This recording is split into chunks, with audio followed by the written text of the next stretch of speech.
Bismillahirrahmanirrahim. Assalamualaikum warahmatullahi wabarakatuh.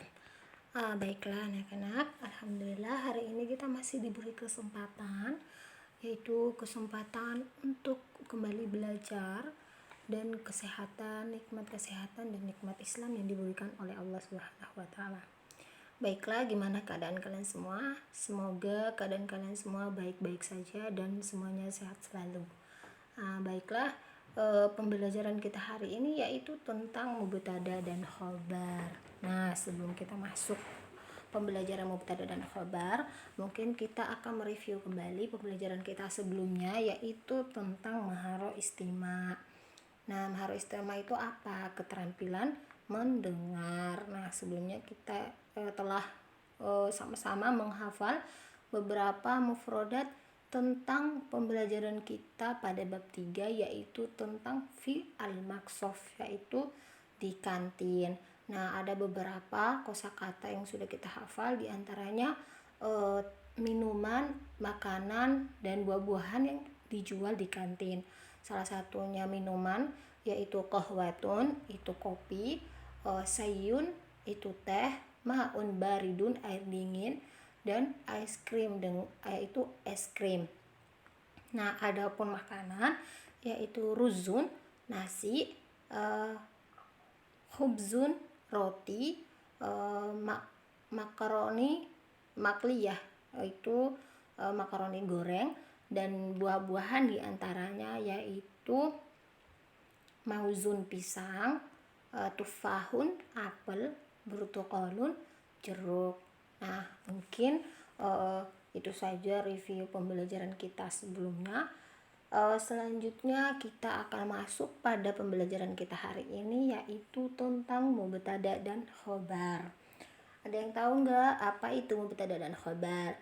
Nah, agar kita tahu, simak baik-baik penjelasannya ya. Nah, pengertian singkat dari mubtada dan khobar yaitu mubtada sendiri yaitu subjek, nama orang atau benda. Jadi khobar itu, mubtada itu diantaranya itu kalau ada di situ kata yang menunjukkan nama orang atau nama benda. Nah, sedangkan khobar, apa sih khobar itu? Khobar itu adalah kata keterangan, artinya sesuatu yang menerangkan subjeknya, yaitu menerangkan tadi mubtada'nya. Jadi mubtada dan khobar ini saling bertaut. Nah, selanjutnya ciri-ciri dari mubtada. Nah, di sini ada dua ciri-ciri dari mubtada. Yang pertama yaitu harus berupa kata benda atau kalimat isim.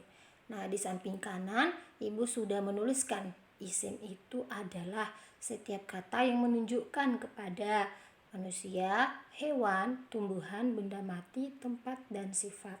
Jadi ketika di situ ada kata manusia seperti nama orang, contohnya Zainab, itu berarti atau Fatimah, berarti itu adalah mubtada. Nah, ciri yang kedua yaitu harus isim ma'rifah. Isim ma'rifah sendiri itu salah satunya yaitu diawali dengan alif lam. Jadi ketika ada kata yang diawali dengan alif lam, seperti contoh al-madrasatu. Nah, al-madrasatu itu menunjukkan tempat. Nah, di samping kanan tadi ada di bagian kelima itu menunjukkan tempat. Terus ciri-ciri khobar itu juga ada dua. Yang pertama yaitu isim nakiroh, yaitu diantaranya itu diakhiri dengan tanwin. Jadi misalnya ada kata yang pertama tadi al-madrasatu itu mubtada'nya, dan khobarnya itu yaitu kabirotun. Nah, tun. Nah, itu kan tanwin. Nah, biar lebih jelas Ibu akan tunjukkan contohnya. Nah, berikut contohnya. Nah, kata yang pertama itu belum menunjukkan kalimat mubtada dan khobar. Diperhatikan ya.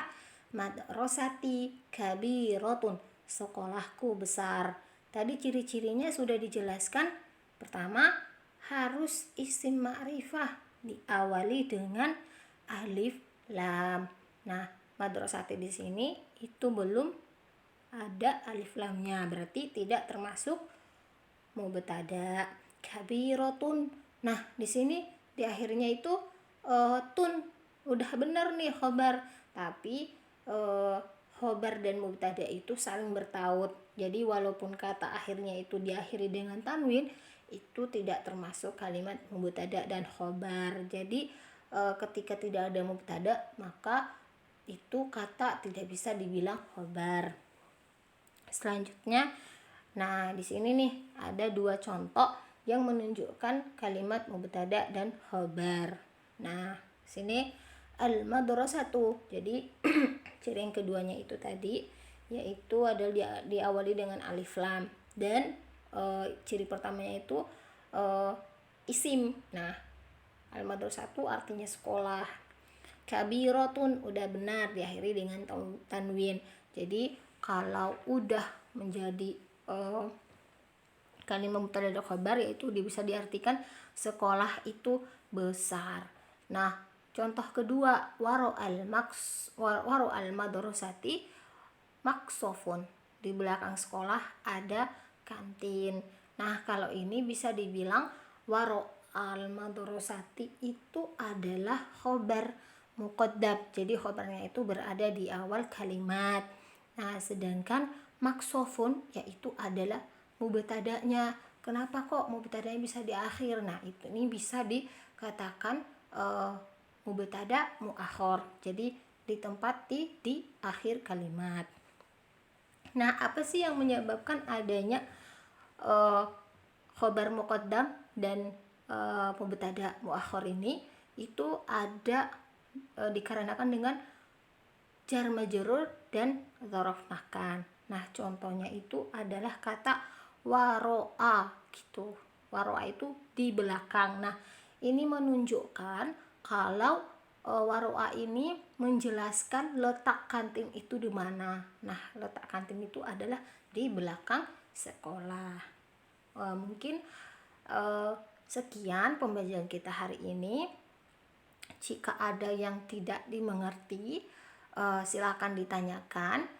Jika sudah paham, nanti Ibu akan lanjutkan dengan memberikan beberapa pertanyaan-pertanyaan yang Ibu akan kirim lewat link Google Form. Baiklah, kita cukupkan pembelajaran kita hari ini. Semoga kita diberikan kesehatan selalu, dan semoga apa yang kita sudah pelajari itu bermanfaat untuk kita ke depannya. Tetap semangat belajar ya anak-anak. Mungkin sekian dari Ibu. Apabila ada kesalahan, Ibu mohon maaf. Assalamualaikum warahmatullahi wabarakatuh.